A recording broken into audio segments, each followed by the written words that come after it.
Hare Krishna, good evening and welcome all of you for our Thursday evening Bhagavatam class. आजकल हम लोग भागवतम और भगवत गीता मिलकर साथ में पढ़ते हैं कि हम लोग भागवत की कहानी में से भगवत गीता के कुछ श्लोक कैसे सही पढ़ रहे हैं या उनको समझने की प्रयास कर रहे हैं। तो ये right now an Ajamil story, Ajamil की कहानी में है हम लोग। और क्या पढ़े थे हम लोग लास्ट वीक, क्या क्या डिस्कस किए थे? चलो जल्दी से बताइए। मैं बताऊं प्रभु जी। हाँ बताइए। हमने लास्ट वीक अजामिल की कहानी एक ऑफिशियली शुरू करी थी, जिसमें से हमने बताया आपने कि जो अजामिल की कहानी है वो कानपुर से स्टार्ट हुई है, मतलब प्रेजेंट डे कानपुर से। हम्म वहां पर एक ब्राह्मण थे जो हम्म कि अपना हवन का सामग्री इकट्ठा करने जा रहे थे, हम्म और उनको तब एक वैश्या दिखी। हम्म और तब उनके जब वो सामान इकट्ठा करके घर पे भी ले आए, और उनके दिमाग में वो वैश्या ही घूमती रही।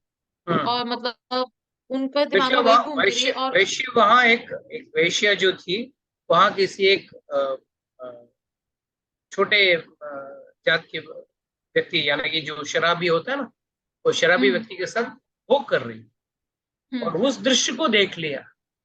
और उस दृश्य को देखने के बाद उसके इंद्रियां विचलित हो गई। उसने अपने इंद्रियों को वश में किया था, मगर गलती क्या हुई, अब घर पे आने के बाद उसी चीज के बारे में बार बार सोच रहा था। और बार बार सोचने की वजह से क्या हो गया, ध्यायतो विषयान पुंसः संगस्तेषु उपजायते, संगः संजायते कामात्, कामात् क्रोधो अभिजायते, क्रोधात् भवति सम्मोहः, सम्मोहः स्मृति विभ्रमः, स्मृति भ्रंशात् बुद्धिनाशो, बुद्धिनाशो प्रणश्यति। भगवान कहते हैं भगवत गीता में कि अगर कोई चीज के ऊपर आप पूरा ध्यान लगा के उसी के बारे में सोचते रहोगे, धीरे धीरे आपका आकर्षण, आपकी चित्त उस चीज पे लग जाएगी। जैसे कोई लड़का हो, तो लड़की को देख के बस उसी के बारे में चिंतन करता रहे, तो बाद में ऐसा वक्त आ जाएगा कि वो लड़का उस लड़की के बगैर रह नहीं सकेगा, और उसको पाने के लिए कुछ भी कर लेगा, और ना मिला तो उसका खून भी कर देगा। आजकल होता है ना, एसिड वैसिड डालते हैं ना, क्यों डालते हैं? बस उसको नहीं मिला, वो मेरी नहीं तो किसी और की भी नहीं, तो people want it my way और हाईवे। तो दैट इज वेरी डेंजरस। तो याद रखना बहुत जरूरी। यस माता जी, और क्या पढ़े थे हम लोग? फिर उसके बाद हमने मतलब यही डिस्कस करा कि अजामिल उनको घर पे ले आए, तो उनके घर पे हम्म आने से उनके बीवी बच्चे और उनके माता पिता सब उनसे दूर हो गए। हम्म अजामिल के 10 बच्चे थे। हम्म और उसका उनमें से उनका एक बच्चे का उन्होंने नाम, जो एंड वाला बच्चा था, एकदम लास्ट जो बच्चा था, उसका नाम नारायण रखा। हम्म तो उन्होंने नारायण रखा। तो जब डेथ का टाइम आया, हम्म पहले तो उन्होंने वैश्या के साथ एकदम सब मजे वगैरह करे। उन्होंने कहा कि मेरे को डिमांड्स मेरी पूरी करो, उसके चक्कर में वो लगे रहे। फिर उसके बाद डेथ का टाइम आया, तो उसके टाइम पे उनको यमदूत दिखे, मतलब यमदूत आए उनको लेने। तो यमदूत उनको दिखे, and he got very scared and started calling for his son। Yes. और और उसके बाद जैसे हमने ही उसने मन नारायण का नाम लिया तो क्या हुआ? तब नारायण मतलब जो विष्णु दूत आ गए, और यमदूत जी थोड़े साइड पे हो गए। यस। तो विष्णु महादूत वहां प्रकट हो गए। तो यहाँ पे हमको कई सारी चीजें समझनी है। तो पहले चीज तो, जैसे वहां आए, अच्छा बाय द वे, विष्णु दूत आए कैसे हो? सब लोग कहेंगे प्रभु जी इसमें क्या बड़ा सवाल है, भगवान का नाम लिया उसने, नारायण नाम लिया तो आ गए। उस हिसाब से मेरे ख्याल से सब लोग भगवान का नाम ले रहे हैं ना यहाँ पे। यहाँ पे कोई है जो भगवान का माला नहीं फेरता है? मधु माता जी, आप लेते हैं, भगवान का नाम जपते हैं? हाँ प्रभु जी, ले करती हूँ हाँ। माला मेरा हो। हाँ प्रभु जी, करती हूँ। अच्छा, क्या क्या मंत्र जपते हैं आप? हरे कृष्णा कृष्ण कृष्ण हरे हरे, हरे राम राम राम हरे हरे, ये भी तो जपती हूँ राधा। तो अभी तक अभी भगवान करती हमको दर्शन क्यों नहीं दी? हूँ। अभी मुझे क्या- अरे वो अभी पापी को दर्शन दे दिए, हम तो उससे इतने बुरे पापी तो नहीं है ना? तो दर्शन क्यों नहीं मिलते? बाकी लोग please I request everyone to put on their videos. सब लोग अपना वीडियो ऑन करें ताकि मैं, वो लोग सो रहे हैं या जाग रहे हैं पता कैसे चलेगा। ये अपेक्षित, आप भगवान का नाम जपते हो ना, तो भगवान आते क्या? भाव, अभी तक वो भाव या उतना भाव नहीं है। ये नहीं है। हाँ, भाव मार्केट में मिल जाएगा ना, लेके आ जाओ। नहीं, वो डेवलप हो यानी इवेंचुअली आएगा। चलो एक एग्जाम्पल, कंडीशन, मरते दम तक आपके भाव आए ही नहीं, क्या करें? मे बी, और यानी और एक और जन्म लेके फिर कंटिन्यू जो भी है भक्ति उसमें भी और भाव करना। नहीं आया तो क्योंकि वो तो ऐसा बार बार लगातार ट्राइंग। एक बात याद रखो। चलो पूजा माता जी यहाँ पे ज्ञान देंगे। यस पूजा माता जी बताइए। आप तो बहुत प्रेम से माला जपते हैं, तो आप भगवान अभी तक प्रकट नहीं क्यों प्रभु नहीं? जी, अपने क्योंकि हम लोग ध्यान से नहीं करते, इतने प्रेम से नहीं करते। और जब अजामिल ने लिया था नाम तो वो अच्छा, तो बहुत ये अभी आपको हेल्पलेस। पता है कि ये सब है, ध्यान से करना चाहिए, प्रेम से कर लेते, होता ही नहीं है ना प्रभु जी इसे मना थोड़ी किया। किसी ने मना नहीं किया, लेकिन होता ही नहीं है ना, उतने शुद्ध हुआ ही नहीं है। जब अजामिल ने लिया था ये तो उसने याद एकदम रखना, सी ऑफेंसलेसली ऑलवेज। किया। हाँ मत बोलिए, क्या बोले? जब अजामिल ने लिया था नाम तो उसने विदाउट एनी ऑफेंसेस और एकदम हेल्पलेस कंडीशन में उसने नाम लिया था। यस, इसीलिए इट इसीलिए इज वो सेड बाय भक्ति विनोद ठाकुर। भक्ति विनोद ठाकुर कहते हैं कि जब आप भगवान का नाम जपो ना, ऐसा जपो कि मृत्यु आपके दरवाजे पे खड़ी। तो यही हमको सीख मिलती है यहाँ पे अजामिल की कथा से। अजामिल कोई भक्त तो था नहीं, उल्टा एक नंबर का पापी इंसान था, पाप कर्मों में लिप्त था। फिर उसको भगवान कैसे प्रकट हो गए, क्या भगवान के दूत कैसे आ गए? याद रखो, उसने जो भगवान का नाम लिया था, बड़ा ही विवश होकर, बड़े ही दीनता से, helplessly he was calling out the lord's name, और तुरंत विष्णु दूत आए। तो यहाँ पे एक बड़ा समझ होनी चाहिए लोगों कि भगवान आपको जन्म मृत्यु के चक्कर से बचा सकते हैं। भगवान की भक्ति करो जीवन भर, भगवान का नाम जपो प्रेम से, मन से, भगवान आके आपको एट द एंड मोमेंट आपको बचा लेंगे। मगर जो अजामिल जैसा व्यक्ति है, उसने भी भगवान का नाम लिया, और हम जैसे भगवान का नाम लेते हैं सब लोग, 16 माला, कोई 64 माला, जो भी हो माला करते हैं, तो क्या अंतर क्या रहेगा? जीवन भर प्याज लहसुन नहीं खाए, दारू नहीं पिए, नॉनवेज नहीं खाए, हाँ, सब व्यभिचार नहीं किया, सब का पालन करके भगवान का नाम लिया एंड मोमेंट पे, और हमने मतलब, और अजामिल ने दुनिया भर का सब पाप कर्म किया, और एंड में भगवान का नाम ले लिया, और उसको विष्णु दूत आगे बचाने के लिए। तो हम तो बेवकूफ ठहरे ना। तो व्हाट इज द बेनिफिट? फिर भगवान की पूजा करनी चाहिए कि भगवान के नाम की पूजा करनी चाहिए? लोग तो कहते हैं भगवान और भगवान के नाम में कोई अंतर नहीं है, तो फिर भगवान की पूजा करने की जरूरत क्या है? फिर ना सिर्फ नाम जप लेते। और फॉर्मूला तो पता लग गया है, बाकी लोग अभी क्लास नहीं आएंगे तो भी चलेगा, उनको पता चल गया है, बस मृत्यु के पहले भगवान का नाम लेना है। तो सीक्रेट तो आप लोगों को पता चल गया, तो फिर कैसे समझेंगे इस चीज को?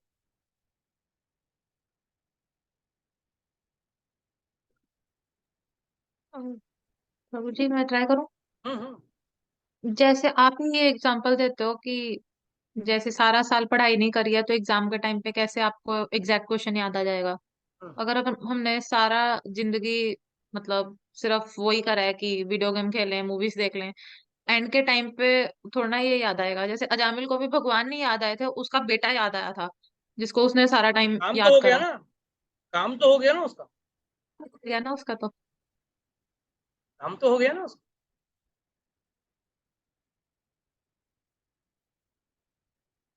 और कोई ट्राई करना चाहता है?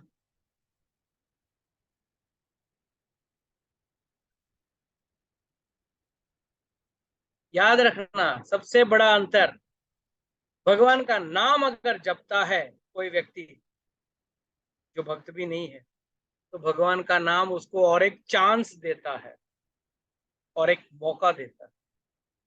और जो भक्त भगवान का नाम लेता है, भगवान स्वयं आते हैं और उसको भवसागर का पार करा देते हैं। भगवान कहते हैं, भगवद गीता में भी कहते हैं, और गजेंद्र मोक्ष की कहानी में देख लो, बस एक बार गजेंद्र ने भगवान का नाम पुकारा, उस हाथी ने पुकारा, और भगवान स्वयं वहां पे तुरंत आ गए।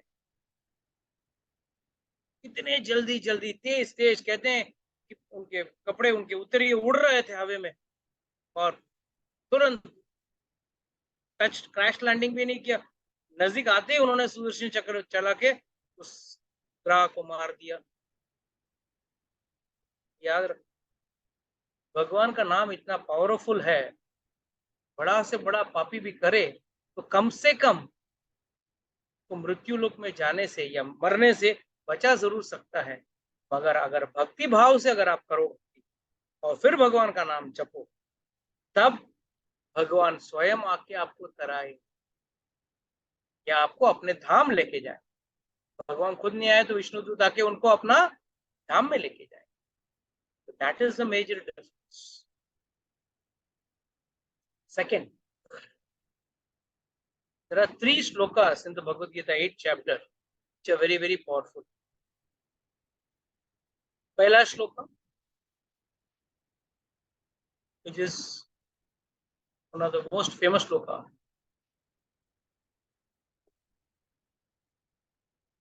सर्व धर्मान, sorry, what is that, yam yam the second shloka is yam yam vapi smaranam bhavam prajaya tantra kalevaram tam tam evati kaunteya sada tatbhav bhavitah. But first shloka is, I'm just forgetting one minute.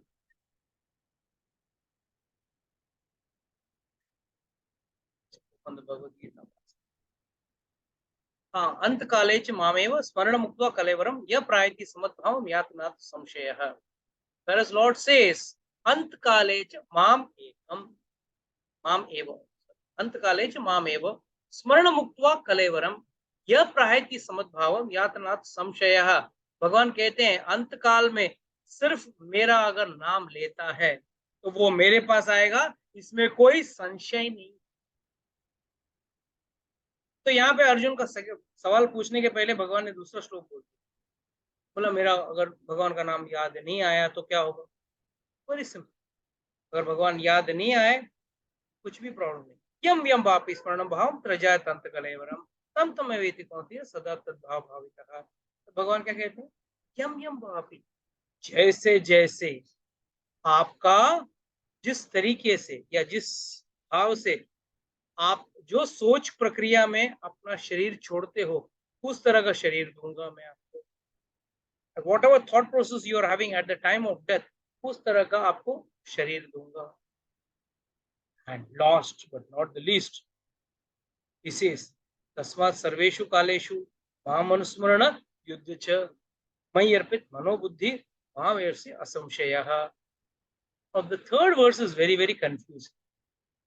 भगवान कहते हैं तस्मात् सर्वेषु कालेषु, हर समय मुझे याद कर, और क्या बोला है, युद्ध च, युद्ध भी कर, मतलब अपना काम कर।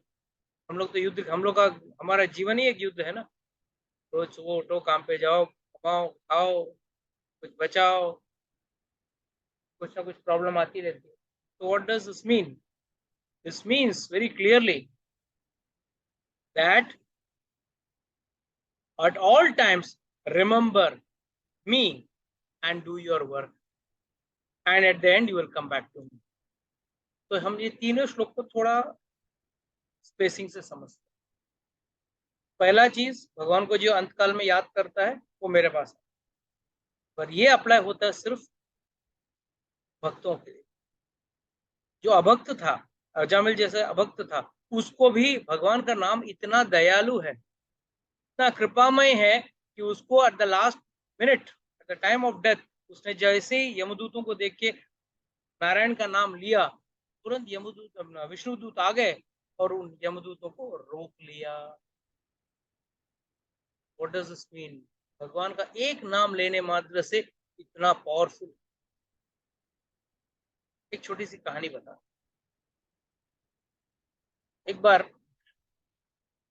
बड़ा एक आजकल का मॉडर्न लड़का था, माँ बाप परेशान थे उससे, भक्ति बिल्कुल करेगा नहीं, कितना भी बोलो वो नहीं करेगा, माँ बाप भी परेशान हो गए उससे। तो माँ बाप ने बोला चलो एक बार बाबा जी के पास लेके जाते। एक बाबा जी साधु के पास लेके गए।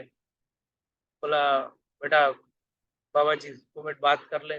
बाबा जी बोले क्या हुआ बेटा, तू हमारे साथ थोड़ा दिन रहेगा क्या? तो लड़का बोला नहीं मैं नहीं रहूंगा यहाँ पे। नहीं नहीं कुछ नहीं करना पड़ेगा, मैं तुझे भक्ति उक्ति कुछ नहीं करवाऊंगा, सिर्फ मुझे तुझे मेरे साथ रहना पड़ेगा बस। तो हाँ ठीक है, और मैं रह दूंगा, बट कुछ भक्ति उक्ति करने को बोलना मत, मैं भजन वजन नहीं करूंगा, जब जाप वाप नहीं करूंगा, बस आऊंगा आपका कथा सुन लूंगा, थोड़ा बहुत खाना खाऊंगा सोऊंगा, चलेगा ठीक। मगर उसके पहले एक काम करना मेरा। बोला क्या? एक बार मेरे कहने पे एक बार राम नाम बोल। क्या बोला? राम नाम बोल दे। तैयारी नहीं, मतलब बेटा बाद में बोलूंगा नहीं, एक ही बार राम नाम। तो एक बार उसको बहुत तरस आया उस बाबा जी के ऊपर, तो एक बार बोल दिया उसने राम। तो बाबा जी बोल गया बन गया मेरा काम, जा जा फ्री। उसने एक बोला देख याद रखना, जब मेरा कोई भगवान का नाम नहीं लेगा चलेगा, पर याद रख अगर कभी भी किसी ने भी आके अगर तुझे पूछा कि इस राम नाम के एवज में क्या चाहिए, तो क्या करेगा? बोलेगा मुझे इसके एवज में कुछ नहीं चाहिए, जो इसके एवज में राम नाम के एवज में जो है वही चाहिए, मेरे मन से मुझे कुछ नहीं। Are you able to get the point? Don't take anything in lieu or against that holy name. अगर कोई पूछता है कि क्या चाहिए, जो राम नाम के सामने जो मिलना चाहिए वही मुझे चाहिए, और कुछ नहीं चाहिए। तो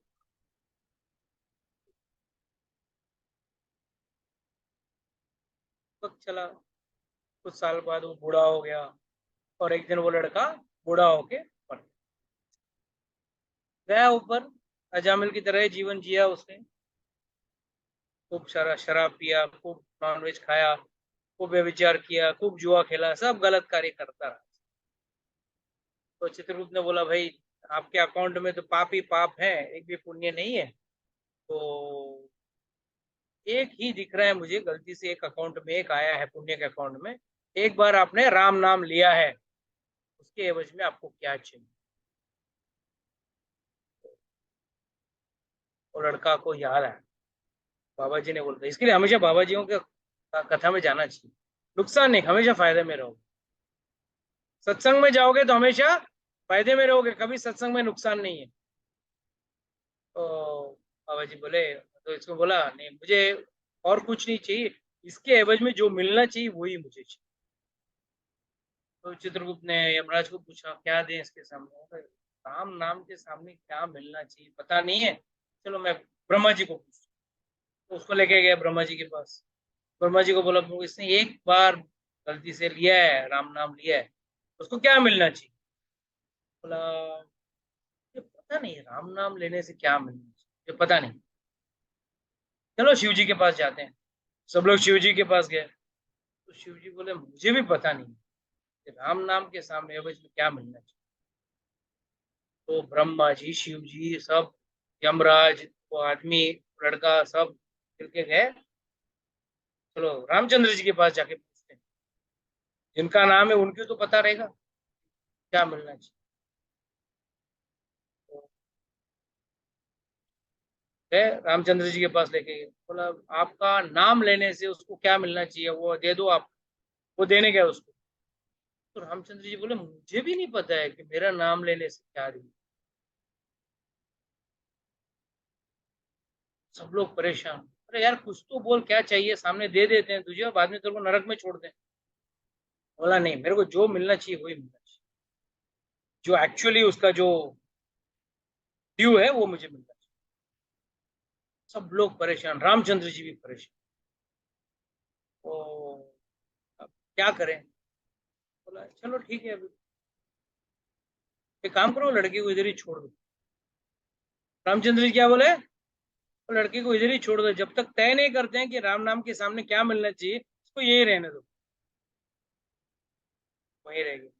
रामचंद्र जी के लोक में, कौन सा लोक है वो? साकेत लोक।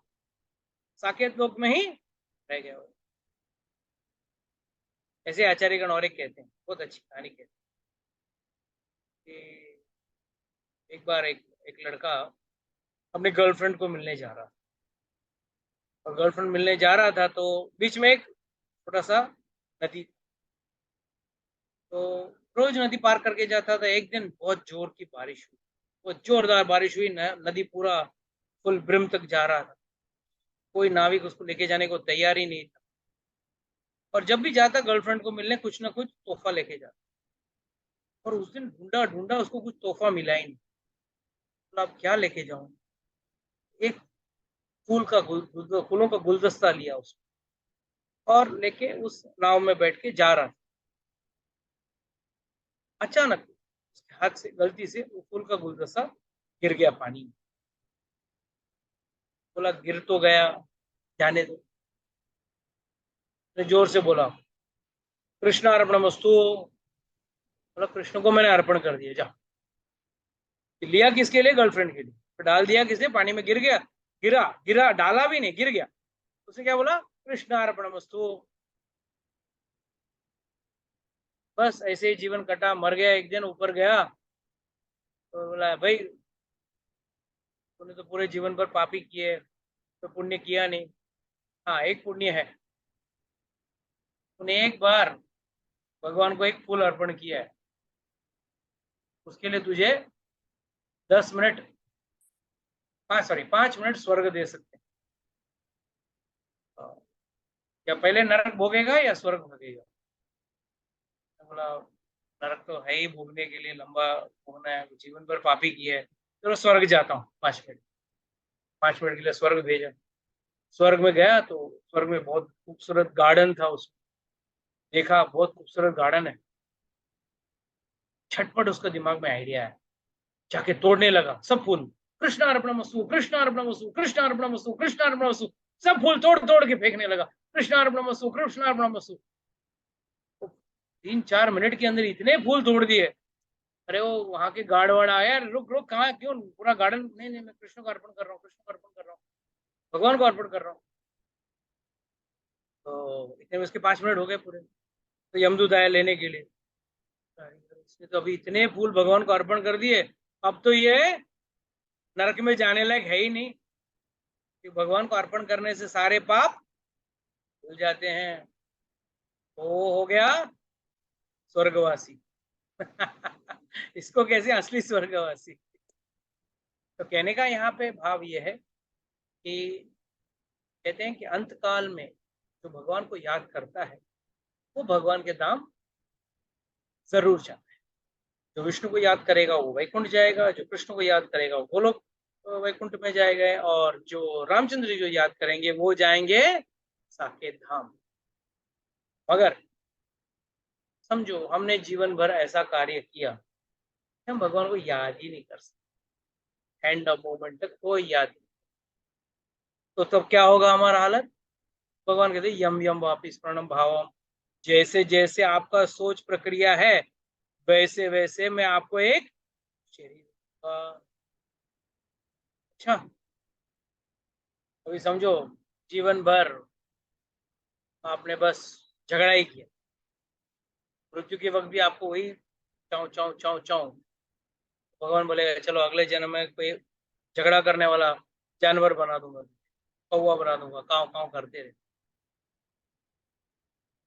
जीवन भर गधे जैसा काम किया और भक्ति बिल्कुल नहीं की, काम ही करना है, गधा बना देता हूँ, अगले जन्म में और काम कर, अच्छी तरह से बेहतर काम कर, बना गधा बना देंगे। इधर उधर टाइम पास करते बैठे, कुछ ढंग से कुछ भक्ति नहीं किया, अच्छा इधर उधर कूदते रहता है, जा तेरे को बंदर बना देता हूँ, इधर उधर कूदते रहे। तो इस तरह जो अपनी मन की परिस्थिति होगी मृत्यु के समय, वैसा आपको शरीर दिया जाएगा। पर लोग अक्सर थर्ड श्लोका समझने में बहुत गड़बड़ाते हैं।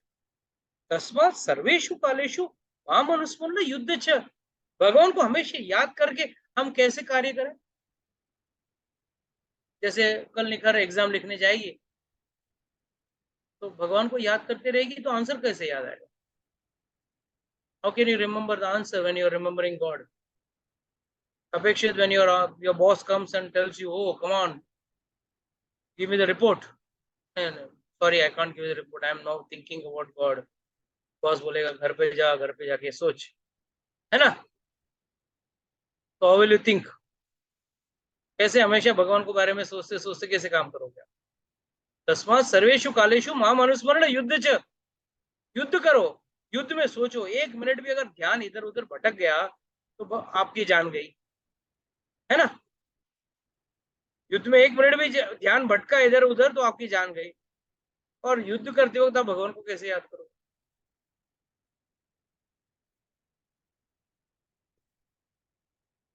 Tell me, how is it possible? Puja Mataji, do you remember? I have explained once, couple of times. If we offer the results of that activity to Krishna, that is after doing the activity you will offer, no? Yeah. While doing the activity, how will you remember Krishna?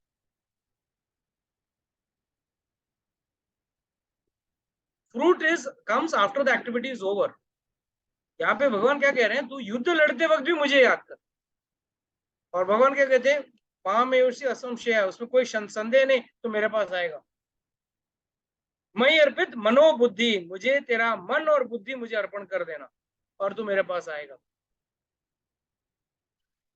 एक simple example देता हूं तो आपको समझ में आएगा। Prabhu ji, if we do that activity thinking that we are doing that activity on behalf of Krishna, that so how do we understand that? How you make people understand that?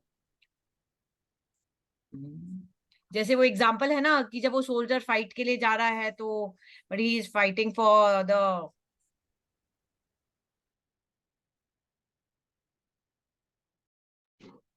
Hari बोल। हाँ, can you hear me? क्या आप सुन सकते हैं मुझे? Yes प्रभु जी।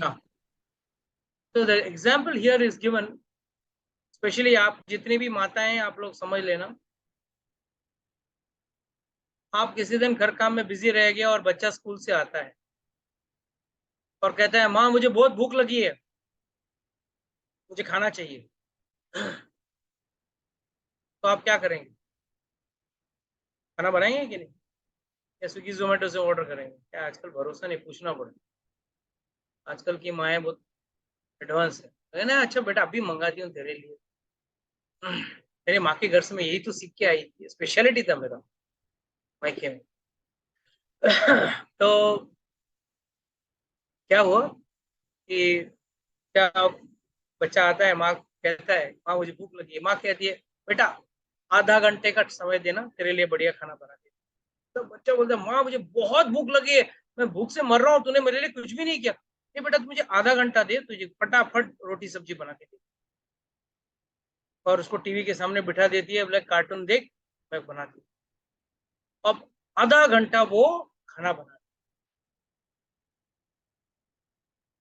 बनाते वक्त 1 minute भी उसका ध्यान अगर हट गया, या तो नमक ज्यादा गिरेगा, या तो सब्जी जल जाएगी, या तो मिर्ची का पाउडर ज्यादा गिर जाएगा। काम करते वक्त पूरा ध्यान से करना है उसको। रोटी को जलाना नहीं है, स्वादिष्ट होना चाहिए, पकना भी चाहिए, कच्चा भी नहीं रहना चाहिए। तब 1 मिनट भी वो बच्चे को देख नहीं रही, पर पूरा कार्य ही वो बच्चे के लिए कर रही। पूरा हर वक्त उसका सोच में यही था, अरे मेरे बेटे को नमक पसंद है तो नमक बराबर है, नहीं मेरे बेटे को नमक कम चाहिए तो कम डालती है, या मेरे बेटे को नमक ज्यादा चाहिए तो थोड़ा ज्यादा नमक डालती है। उसको तीखा ज्यादा लगता है तो थोड़ा चटपटा बनाती हूँ, नहीं मेरा लड़के को तीखा मुंह जलने लगता है, कम चटपटा बनाऊंगी। That time the mind is only for the child, but एक बार भी माँ को वक्त नहीं है बच्चे की तरफ मुंह घुमा के देख। उसी तरह है, भगवान कहते हैं मई अर्पित मनोबुद्धि, मन और बुद्धि दिया किसको? उसने बच्चे को दे दिया है। कर उसके लिए रही है, मगर बुद्धि लगा किस पे रही है? सब्जी बनाने में और रोटी, खाना बनाने में वो दिमाग लगा रही है, मगर मन लगा किस पे है? उस बच्चे पे लगा। उसी तरह हमको भगवान पे मन लगाना है, बुद्धि भगवान पे लगाना है, मगर जो कार्य उनके लिए कर रहे हैं उस पे हमको पूरा फोकस रहना। जो जो भी काम कर रहे हैं आप, जो भी काम कर रहे हैं, जो भी व्यवसाय कर रहे हैं, जो भी कर रहे हैं, आपको उस वक्त यही सोचना है कि भाई ये तेरे लिए कर रहा हूं और तुझे ही इसका फल मैं दूंगा, वो तो बाद में। और आप काम करते वक्त भी ये सोचना चाहिए कि भाई मैं आपके लिए कर रहा हूँ। तो that is how one understands. Is it clear now माता जी? Yes, Prabhu. You have to explain this is how it has to be explained. Yes, Prabhu. तस्मात् सर्वेषु कालेषु माम अनुस्मरण युद्ध च, मुझे याद करते हुए युद्ध लड़ना। ये कॉन्ट्रेडिक्टरी हो जाता ना, युद्ध लड़ना है तो वहां पे ध्यान देना है, रणभूमि में ध्यान है, और मैं यहाँ कैसे ध्यान दूं? तो यहाँ पे कैसे ध्यान दूं? भगवान का आदेश हो गया है युद्ध लड़ना है, तो अर्जुन को और कुछ सोचना नहीं, बस भगवान ने बोला युद्ध कर, युद्ध कर। आगे और समझेंगे इस चीज को। तो coming back to our Ajamil story, तो अजामिल इतना विवशता से उसने जोर से भगवान को पुकारा कि मतलब भगवान का नाम पुकारा, भगवान को नहीं पुकारा, भगवान का नाम को पुकारा। विष्णुदूत वहां आ गए और उन्होंने यमदूतों को रोका, उसकी आत्मा को उसके शरीर से, उसके हृदय से निकालने से रोका। अब विष्णुदूत कुछ प्रश्न पूछते हैं, 3 मेन प्रश्न पूछते हैं। किसको? यमदूतों को। अभी ये संवाद चल रहा है विष्णुदूत और यमदूतों के बीच में। अजामिल देख रहे हैं, अरे वाह, सामने 2 पार्टी बैठ के बात कर रही है और ये देख रहा है।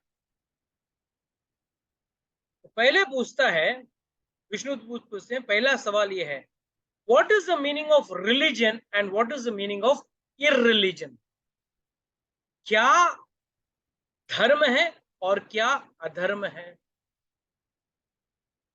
दूसरा सवाल, कौन है, who is the actual candidate for punishment? जो, what is the Hindi translation for this? Who is the actual candidate for punishment? तो हिंदी में क्या बोलेंगे? कौन है वो व्यक्ति जिसको दंड मिलना चाहिए, जिसको दंड मिलना चाहिए?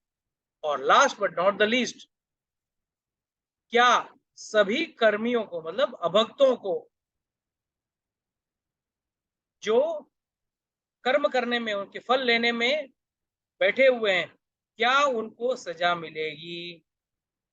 3 बहुत इंपॉर्टेंट प्रश्न पूछते हैं और तीनों का आंसर यमदूत देते हैं अपने समझ से, और सही भी है। तो यमदूत ऊचु ऊचु ऊचु मतलब बहुत सारे यमदूत बोल रहे हैं, वेद प्रणीतो धर्मो या धर्मश्च तत् विपर्यायाम, वेदो नारायण साक्षात स्वयंभूर इति सुश्रुमा। हियर, यहाँ पे यमदूत कह रहे हैं, वे वेद प्रणीतो धर्मो, जो वेद कहता है वो है धर्म। That which is prescribed in the Vedas constitute धर्म। जो धर्म में, जो वेदों में लिखा गया है, या जो वेद जिसको कहते हैं उसे धर्म कहते हैं। उन धार्मिक आधारों पे हमको चलना है, और उसके विरुद्ध कोई भी अगर कोई धर्म कर रहा है तो वो है अधर्म। तो जो वेद कहता है वो धर्म है, जो वेद के विरुद्ध है, जो भी कोई कार्य करता है वो अधर्म हो गया। और वेद क्या है? डायरेक्टली, वेदो नारायण साक्षात, साक्षात नारायण ही है, भगवान ही है। वेद में और भगवान में कोई अंतर नहीं है। एंड और सेल्फ बॉन्ड, वेद कभी किसी ने लिखा नहीं। आपको पता है वेद किसने लिखा है? वेद किसको, वेदों को किसने लिखा है?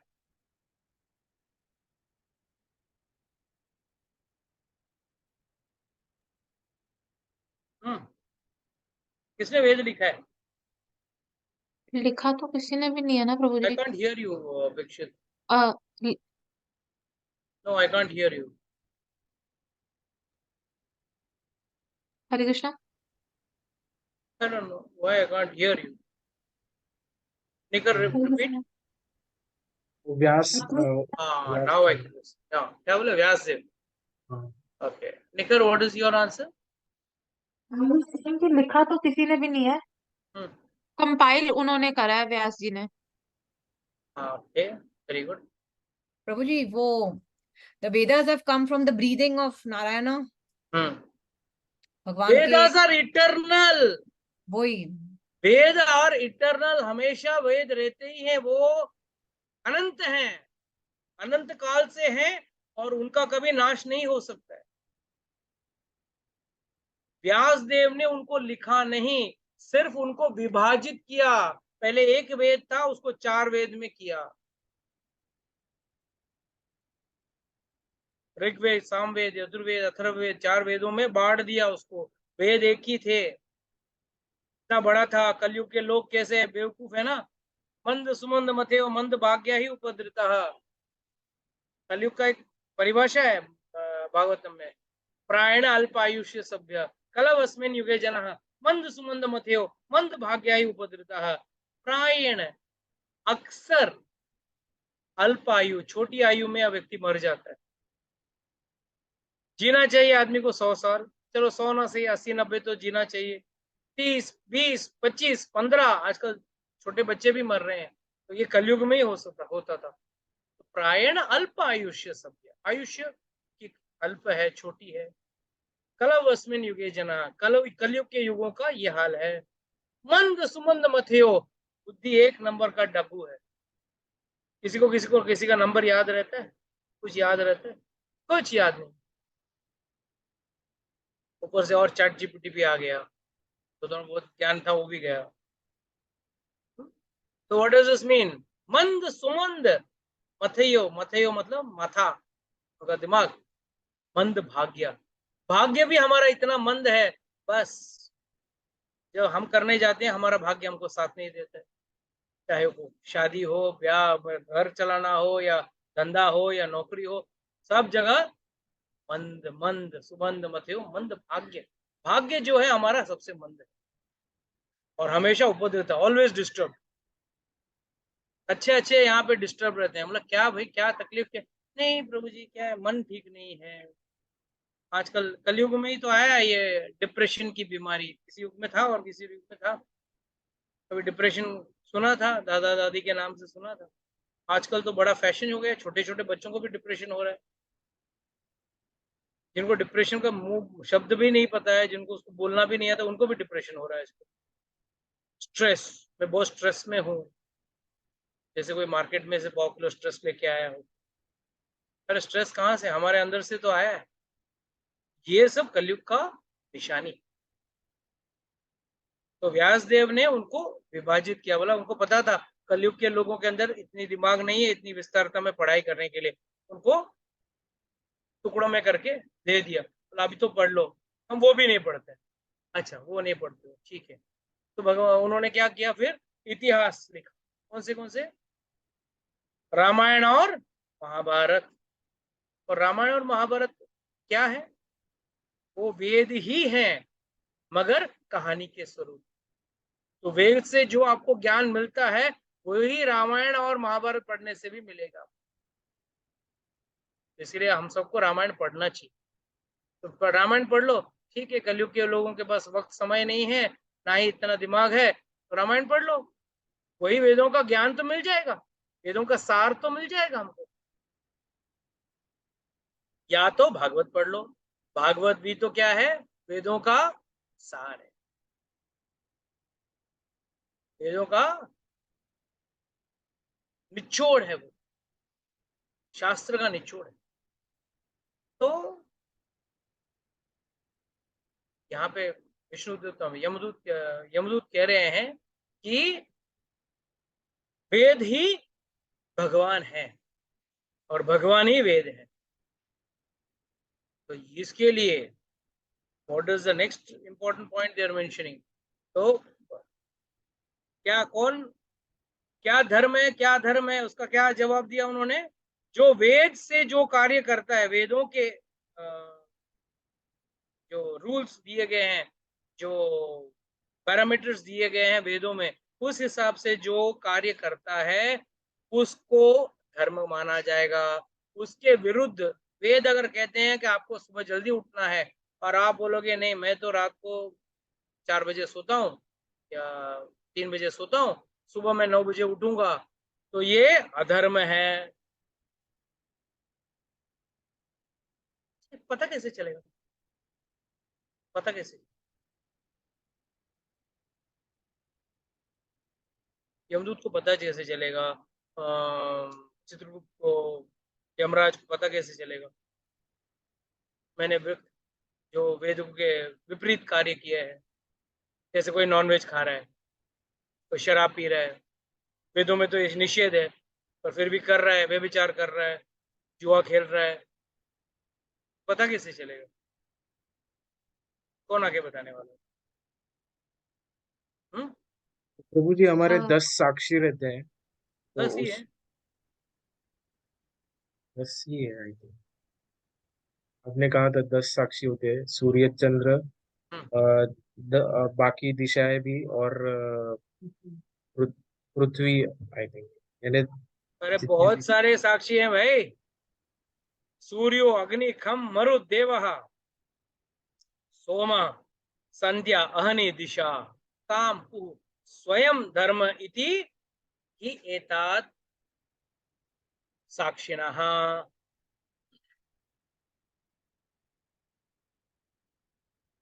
ये सब इतने साक्षी हैं। कौन से हैं?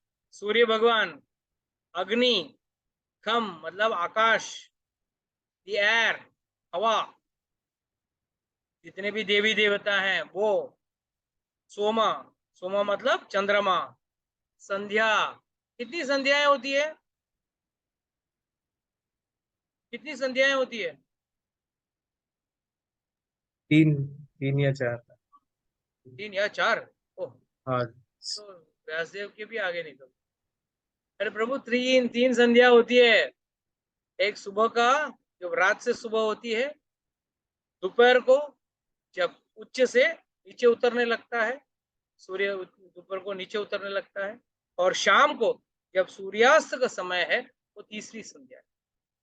और ये सब आपके कोई भी कार्य के लिए साक्षी बन जाएंगे। और क्या है? दिशाएं, सारे दिशाएं के, फिर जल, ये धरती, और स्वयं यमराज खुद हर व्यक्ति के लिए साक्षी देंगे, भाई इसने कार्य किया या नहीं किया। तो जो भी कार्य करोगे ये पंच धातुओं से ही करोगे ना, earth water fire air ether, भूमि आपो अनलो वायु खम, ये 5 के बगैर आप कार्य कर ही नहीं सकते हो। हाथ करोगे, पैर से करोगे, आंखों से करोगे, पांचों में ये, सभी में ये पंच धातु है।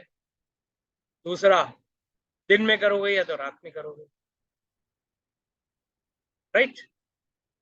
या तो दिन में करोगे या रात में करोगे, तो दोनों वहां पे दिन और रात, यानी कि सूर्य और चंद्रमा दोनों आपके लिए दे देंगे, और दिन और रात के भगवान भी आपको देंगे। कि दिन में करोगे तो सूर्य भगवान साक्षी रहेंगे, और रात को करोगे तो चंद्रमा रहेंगे। इस तरह किसी न किसी एक दिशा में खड़े रह के आप वो कार्य करोगे, या तो ईस्ट या वेस्ट या north, north east, north south, south east, south west, सब कोई ना कोई एक दिशा में खड़े रह के आपको कार्य करना पड़ेगा। तो ये सब मृत्यु के वक्त साक्षी देंगे। अगर आपको बोला गया ना, आप बोलेंगे ना मैंने नहीं पिया, मैं तो बहुत अच्छा आदमी था, मैंने शराब नहीं पिया, तो तुरंत हाँ सीसीटीवी कैमरा निकालो भाई, फुटेज निकालो, इसको दिखाओ क्या किया इसने, देखो। और बाकी सब लोग साक्षी भी देंगे, हाँ यही था वो, बराबर। तो याद रखना, एक बार एक बच्चे को एक गुरुजी ने फल दिया, बोला, सब गुरुकुल था तो काफी सारे बच्चे थे, सबको एक एक फल दिया, बोला सब लोग एक एक फल लेके जाओ, और ऐसे जगह पे बैठ के खाना जहाँ पे कोई देख नहीं रहा हो। तो सब बच्चे गए, कोई पेड़ के नीचे छुप के खाया, किसी कोई नदी के किनारे बैठ के खाया, तो कोई घर के ऊपर छत पे चढ़ के खाया। एक बच्चा बिना खाया वापस आ गया। तो गुरुजी ने बोला, यार तू बिना खाया आ गया, बाकी सब तो खा गए। हाँ, मुझे ऐसा जगह ही नहीं मिला जहाँ भगवान ना देखता हूँ। मुझे जहां पे भी जाऊं मुझे कोई ना कोई तो देख ही रहा है। तो याद रखना, आप ये सोचना कि हाँ मैंने किया और मुझे किसी ने देखा नहीं, या मैं कानून के इससे नजर से मैं बच गया, तो आप स्मार्ट नहीं हो, आप बेवकूफ हो। भले कानून अंधी है, भगवान अंधे, भगवान देख लेते आपने जो भी कार्य किया है, और उसके हिसाब से आपका अकाउंट स्टेटमेंट मिल जाएगा, और ये लोग सब साक्षी रहेंगे। तो पहला चीज, the candidate for punishment are those who are confirmed by these many witnesses. एक तो शास्त्र के विरुद्ध काम, और ऊपर से ये लोग जब साक्षी दे देंगे तो वो गया दोषी ठहराया जाएगा। Everyone engaged in fruitive activities is suitable to subject to punishment according to the sinful activities. To the extent of one's religion or irreligion religious actions in life, one must enjoy or suffer. There are three different varieties of lives influenced by the three moods: peaceful, restless, foolish, as happy, unhappy, and in between, or religious, irreligious, semi-religious. बहुत जरूरी चीज है समझने के लिए हम लोगों के लिए। तीन तरह के लोग बता रहे हैं। एक रिलीजियस, जो भगवान का भक्ति कर रहे हैं। जो इररिलीजियस, यार कौन भगवान, कौन है भगवान, मैं जानता नहीं। और भगवान ने बोला नहीं खाना है ना, तो अभी मैं काट के खाऊंगा, नॉनवेज खाऊंगा। एकादशी के दिन अन्ना नहीं खाना चाहिए, आज तो मैं बिरयानी बना के नॉनवेज खाऊंगा। और लास्ट में सेमी रिलीजियस। ये जो सेमी रिलीजियस है ना, वो बेचारा हमेशा पिसता है। वो व्यक्ति कैसा रहता है, मैं सोमवार को नहीं मंगलवार को खाता हूँ, मंगलवार को नहीं बुधवार को पीता हूँ। ये सेमी रिलीजियस सबसे बुरा कटता हुआ, क्योंकि उसको पता है वो बुरा चीज है, इसके लिए उस दिन नहीं करेगा, अगला दिन करेगा। और ये तीन गुणों की वजह से होता है। ये जो व्यक्ति, जो मैं नहीं कह रहा हूँ, ये यमदूत कह रहे हैं, ये जो करता है ये सबसे बुरा अवस्था है। Life of happiness, distress, or a mixture of both gives evidence concerning the religious, irreligious activities of one's past and future life. अगर हम किसी व्यक्ति को बहुत सुखी देखें ना, तो समझो उसने पहले जन्म में कुछ अच्छा भक्ति। और अगर किसी को आप बहुत पीड़ित, दुखा, याद रखना इसको। आप अक्सर लोग है ना, यहाँ पे एक छोटी सोच रखो, प्रभु जी उसके पास बहुत धन की अभाव है। धन बहुत जरूरी चीज है, मैं नहीं कह रहा हूँ कि धन की जरूरत नहीं है, पर धन होना ही खुशी होने का कोई गारंटी नहीं। अगर कोई संतुष्ट है और सुखी है, इतना धन है कि वो सुखी से रह सकता है, तो वो उसने अच्छा भक्ति किया। अगर कोई बहुत तकलीफ, धन है फिर भी वो तकलीफ, तो वो समझ लेना वो बहुत पाप किया है उसने। तो इससे पता चलता है कितना, कोई बोलता कोई कम दुख और ज्यादा सुख, कोई ज्यादा दुख और कम सुख, कोई सुखी सुख, कोई दुखी दुख। ये सब कैसे पता चलेगा? कितना धर्म और अधर्म किया व्यक्ति ने, या कितनी भक्ति और अभक्ति की है, इससे पता चलता है। और ये कैसा है मालूम है? यमराज बहुत अच्छा एग्जाम्पल देते। जैसे कोई, आप लोग में से कोई सिल्क का कपड़ा पहनता, कोई रेशमी कपड़ा कोई पहनता है, तो रेशम बनती कैसी? देयर इज अ वर्म और अ सिल्क वर्म। सिल्क वर्म बोल के कीड़ा है, वो अपने मुंह से ना धागा निकालता, रेशम का धागा निकलता है अपने मुंह से, और वो इतना गुच्छा हो जाता है उसके ऊपर ही, वो अभी और निकल रहा है, निकलने दो निकलने दो, निकालते निकालते उसके अंदर ही फंस जाता है। और उसको एंड में मार देते हैं, मार के उस धागे को खोलना पड़ता है। उसी तरह है हम भी, हमारा जीवन भी इसी तरह है। हम लोग सिर्फ भोग भोग भोग, इस चक्कर में हम लोग फंसते फंसते उसमें मरते हैं। हम लोग वाकई में ना, हम लोग क्यों भगवान का नाम सही में जपना नहीं जानते हैं? कि हमको अभी तक ये फेथ नहीं हुआ है, अभी तक ये दृढ़ता नहीं आई है कि हमको वापस जाना है। तो जाएंगे ना, जल्दी क्या है, अभी थोड़ा भगवान का नाम लेते हैं, पर धरती में जो सुख है वो तो भोगते हैं, बाद में जाएंगे। मैं हमेशा एक कहानी कहता हूँ। एक बार एक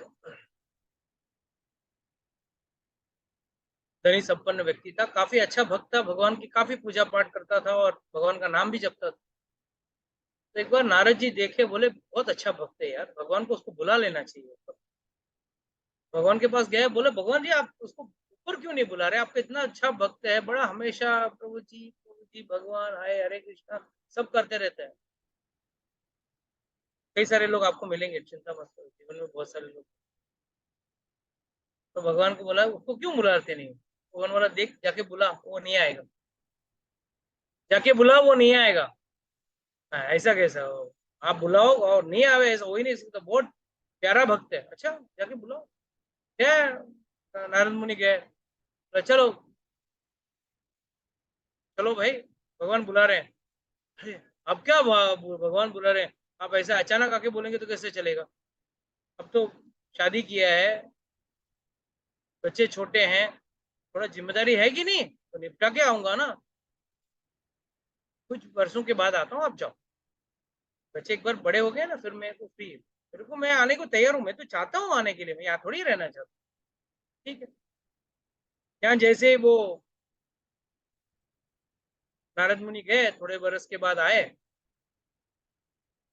तब देखा अब बूढ़ा हो गया है। अरे चल बूढ़ा हो गया, चलो वापस चलते हैं, अभी आ गया, मैं आ गया तेरे को लेने के लिए आया हूँ, तुझे लेने के लिए। बोला नहीं नहीं नहीं नहीं, मैं आ नहीं सकता हूँ, थोड़ा और टाइम लगेगा। बोला क्यों? बच्चे बड़े निकम्मे हैं, कुछ ढंग से पैसा नहीं संभालते हैं, घर खुला छोड़ देते हैं, देखो दरवाजा खुला छोड़ के गए हैं, पैसे ढंग से नहीं, हिसाब किताब बराबर नहीं करते, सब मुझे करना पड़ा। बरस वापस गए तो विष्णु ने पूछा आया क्या? बोला नहीं नहीं अभी आ जाएगा, नेक्स्ट टाइम पक्का आ जाएगा। बोला अच्छा ठीक है, जाके देख लो।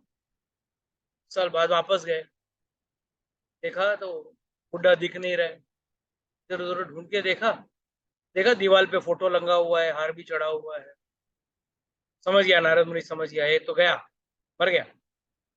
सोचा मन ही मन सोच रहा, अरे कितना बार बोला आजा आजा, आया नहीं, अब कहाँ गया मालूम नहीं।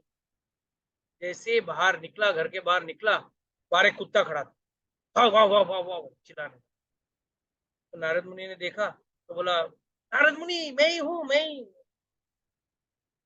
बोला तू कुत्ता बन गया? बोला हाँ क्या है ना, मैं वो बस मेरा घर का रखवाली करना था ना मुझे, तो मुझे हमेशा बच्चे लोग दरवाजा खोल के, अभी देखो अभी भी दरवाजा खोल के गए, चोर वोर चक्का गया तो इतना मेहनत करके मैंने पैसा कमाया तो उठा के लेके जाएगा, इसके लिए बस ये इस भाव में था, यही सोचते सोचते मैं मरा और भगवान ने मुझे कुत्ता बना दिया, अब मैं घर की रखवाली करता हूँ। नारद मुनि बोले छोड़ अभी ये सब, चल मैं तुझे लेके। कैसे चले नारद मुनि, अभी तो मेरे छोटे मोटे पिल्ले भी हैं यहाँ पे, छोटे छोटे पिल्ले भी हैं और इधर घर खुला रखा है, इसकी भी रखवाली करनी है, मैं जाऊं कैसे अभी? आप कुछ कुछ तो समय दो मुझे, कंसिडर करो मेरे केस को। भक्त तो हूं मैं, बहुत अच्छा भक्त हूँ। तो महाराज मुनि गए, कुछ साल बाद आए, आगे देखा कुत्ता गायब, दिखाई नहीं घर के बाहर, इधर उधर ढूंढा, परेशान होके नारायण मुनि बोले देखा, इतना बार बोला चलो चलो नहीं चले, जा रहे थे इतने में से करके एक सांप निकला था। हाँ, नारद मुनि देखे अरे सांप, नारद मुनि पीछे गए, मैं हूँ मैं आपका फ्रेंड। अच्छा तू सांप बन गया? बोला हाँ मैं सांप बन। क्यों सांप बन गया? आपको पता है ना, बच्चे निकम्मे, पर इस खेत में है ना, मैंने खूब सारा धन गाड़ के रखा है, इसके लिए याद रखना, गड़े हुए धन पे अगर कोई सांप है तो समझना उसका मालिक ही है, सांप बन के आया। खूब सारा घन गाड़ के रखा है और मैं यहाँ पे रखवाली करता हूँ और खेतों की रखवाली करता हूँ, नहीं तो कोई और आके खेत चुप के चला जाएगा। बच्चे तो निकम्मे हैं, देखो घर में बैठे हैं। और ये कॉन्वर्सेशन चल रहा था नारद मुनि और सांप के बीच में। इतने में बच्चों ने देखा, अरे खेत में सांप है, डंडे लेके आ गए और सांप को पीटने लगे। और वो आवाज दे रहा, अरे मैं तेरा बाप हूं, तेरा बाप हूं, मुझे क्या मार रहा है। पीट पीट के उसको खत्म। भागने लगा वो सांप, भागने लगा। नारद मुनि सिर पे हाथ रखे, हाय हाय, ये सब भक्ति का आडंबर कर रहे हैं मगर कोई दृढ़ भक्ति करने को तैयार नहीं। तो भक्ति करने के लिए तैयार हो तो ऐसे पोजीशन पे रहना कि कभी भी अगर या विष्णु दूत या नारद मुनि आए ना तो जाने के लिए तैयार रहना। तभी ये मत बोलना प्रभु जी थोड़ा और टाइम लगेगा, don't have that, discount period नहीं रहेगा, शुड बी रेडी। और जब इस भाव से आप भक्ति करोगे, इस भाव से भगवान का नाम जपोगे ना, तो जरूर भगवान स्वयं प्रकट हो जाएंगे। ठीक है, with this I like to close today's lecture. We'll continue. Actually, there's already a lot of noise coming from